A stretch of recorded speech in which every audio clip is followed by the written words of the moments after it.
Alright, good morning. Let me introduce myself first. My name is Juraj and I'm representing the Slovak team in terms of doing this presentation. And I'll mainly speak about children and war. So, well, children are never the cause of the war, yet they are, most of the time, they're like one of the most vulnerable victims of the war. So, did you know, for example, that 300,000 children around the world are currently engaged in armed combat? Imagine being a 12-year-old and fighting in a war you don't know anything about, having a gun and just like tell you, go there and kill people.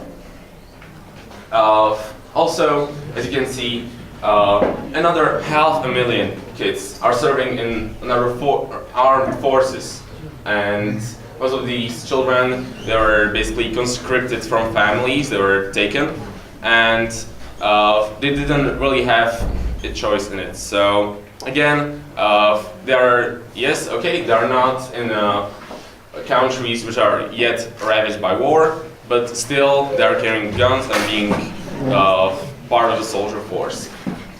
Again, some of these children are forced to fight against their own brothers, even to kill their families and such.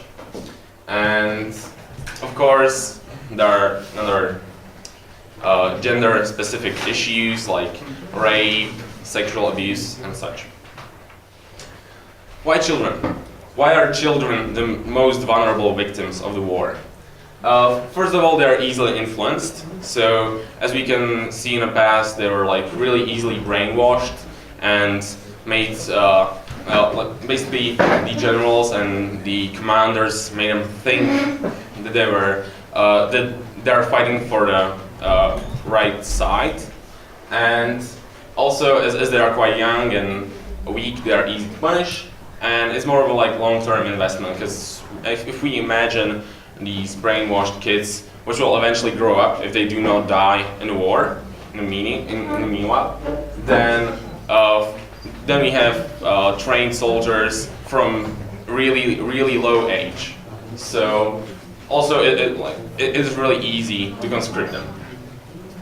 Also, it's mental leverage against enemies, as it used, for example, with Boko Haram or Daesh, ISIL, Islamic State of Iraq and Levant, and they are basically using these child soldiers to fight because they know that their opponents will be not so sure about killing children, but I mean, as they'll be basically as the children are totally reckless and brainwashed, they will have no remorse. So, when we take a look at World War II, we can see that most of the time, again, they were the most influenced group. So, as I already mentioned the conscription, which is basically the recruitment of young people, of children. And again, it's useful for one side. It's also when they're willing to do that because they want to revenge their families, or they just want to take part in a war because they feel like they want to change their country, which doesn't really work that way, but sure. My squad is my family, my gun is my provider and protector, and my rule is to kill or be killed. This is from excerpt from a book, Memoirs of a Boy Soldier, which is basically about child conscription and child soldiers. And I mean, I think it was in Tanzania or Rwanda, I'm not so sure now. But basically, this guy Ishmael Bea, he was basically conscripted when he was 11.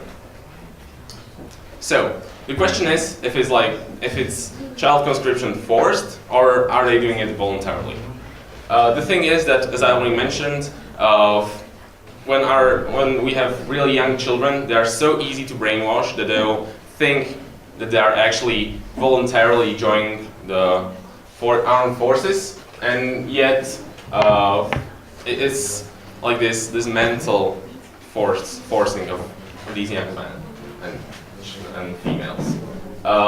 Here we see two pictures. One is of really young Russian soldier. He's 12 years old, I think.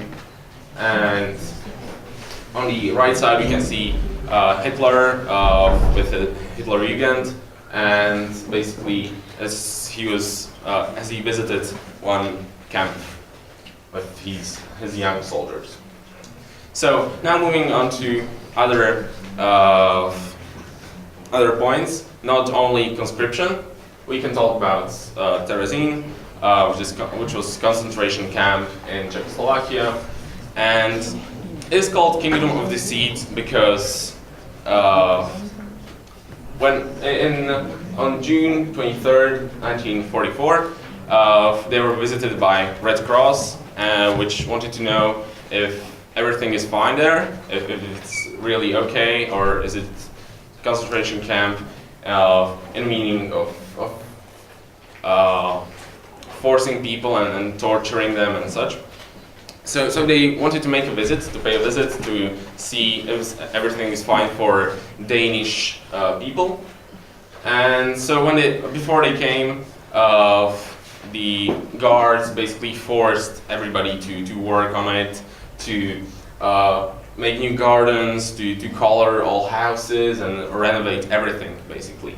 Because they wanted to stage everything, so they were like, yeah, sure, everything's fine. So basically they just faked this whole thing. It was like just one big theater, and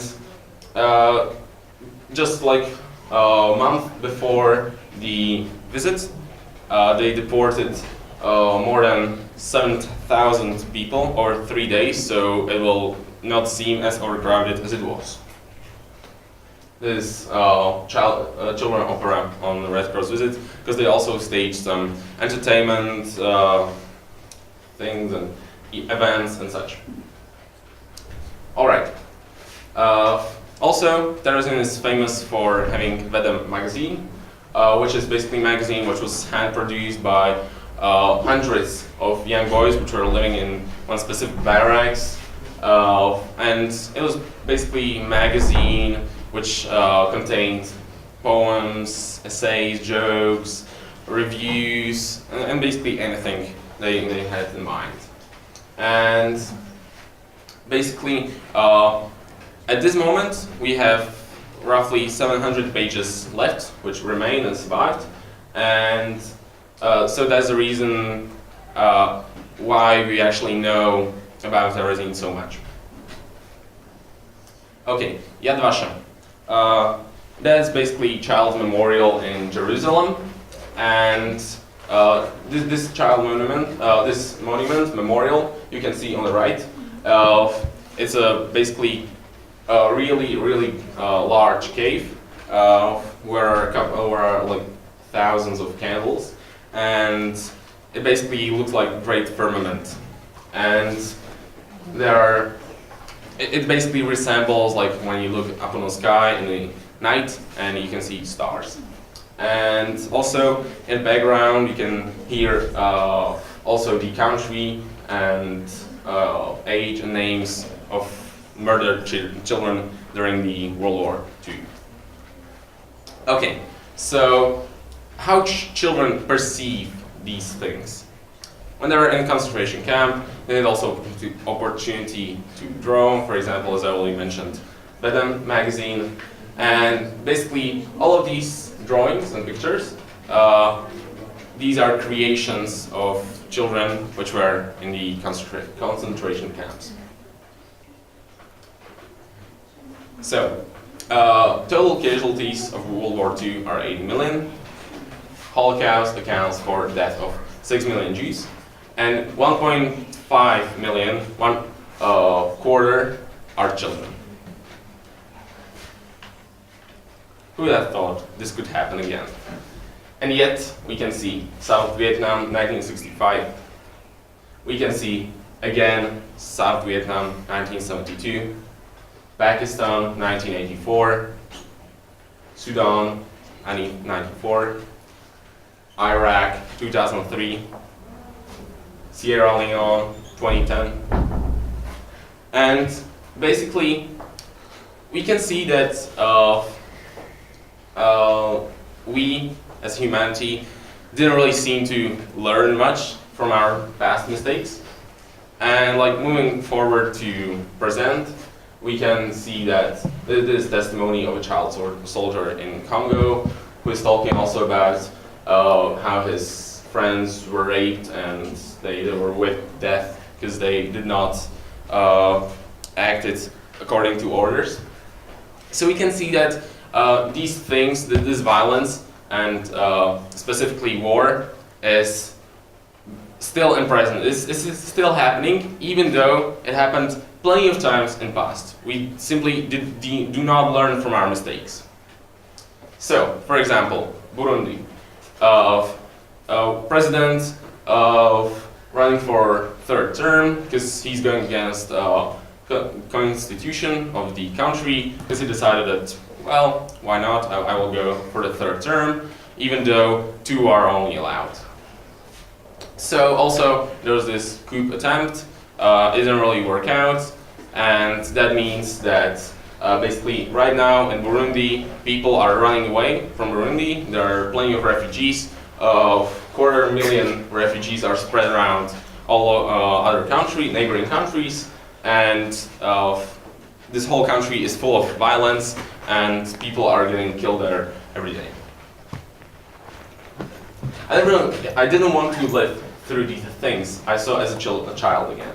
They are catching young men and stab and beat them and rape women. We are sick of people dying like goats. This is Jacques, a 21-year-old farmer, and basically he fled 2 or 3 months ago from Burundi, and right now he's in a refugee camp in Rwanda, I think. Also, we can see Syria. Right? So this is basically a result of Arab winter, and it's 5 years lasting civil war. There are conflict between basically plenty of groups, but very simply and plainly said, there are like 3 main: government, opposition, and also we have the terrorist groups. Children do not start wars, and yet they suffer the most. Thank you. Thank you.